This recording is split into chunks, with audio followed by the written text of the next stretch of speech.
Chicago government officials are criticizing the Trump administration's plans for a potential surge of federal troops, but they're not the only ones. The community, including Chicago's teachers union, they're also preparing. The organization started handing out Defend Your Rights flyers this weekend to remind parents and students of their legal rights. The flyer, in English and in Spanish, tells families they have the right to remain silent.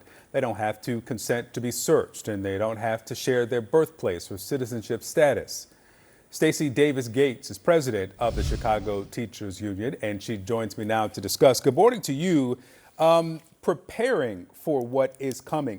Is it clear what you are preparing for? Good morning. No, it isn't clear what we're preparing for. It is clear that we are under the threat of National Guard occupation and increased surveillance from any number of the federal alphabet boys. And what we need to do here in Chicago is make sure that the young people we serve and the families that they come from, the communities that they're anchored in, have the support and the knowledge of how to navigate such an destabilized and chaotic situation. So you're giving these families the information on how to protect themselves.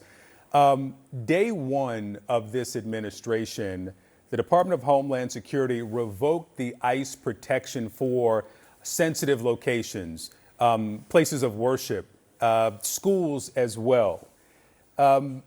If there is a deployment to a school, now we haven't seen this, but we also haven't seen a deployment the way that it's potentially coming to Chicago.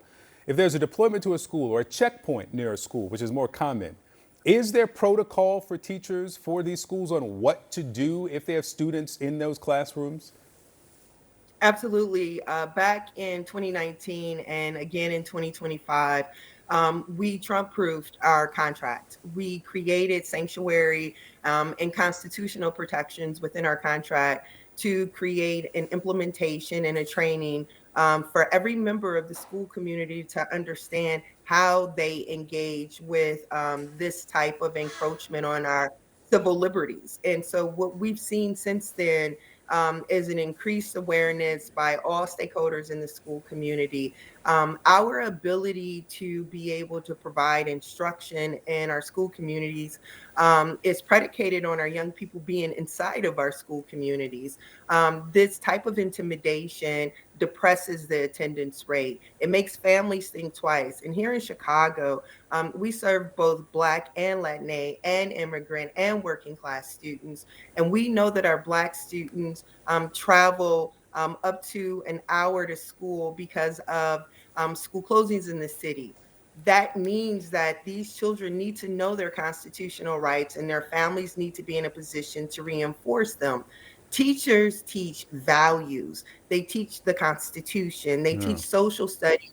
And so, what we're doing is putting those teachings in action. Your statement this week called immigration and crime false pretext to intimidate or occupy Black and brown neighborhoods. So if this likely deployment is not about immigration and it's not about crime, what do you believe it is about? Well, we've seen a pattern of this president being very forceful in his occupation of cities that are run by Black mayors, in cities that, quite frankly, are a perfect contrast to his leadership. Mayor Johnson in the city is reopening school libraries. He's reopening mental health care clinics. He's given Black women who take care of children raises. This is a reconstruction in Chicago. We would like federal intervention in the form of fully funded public schools. We would like federal intervention in the form of making sure that our unhoused population are in homes. So the type of intervention that's happening now runs counter to the types of interventions that are working in Chicago. Our young people have jobs in Chicago. We are working in community. Stacey Davis Gates, thank you so much.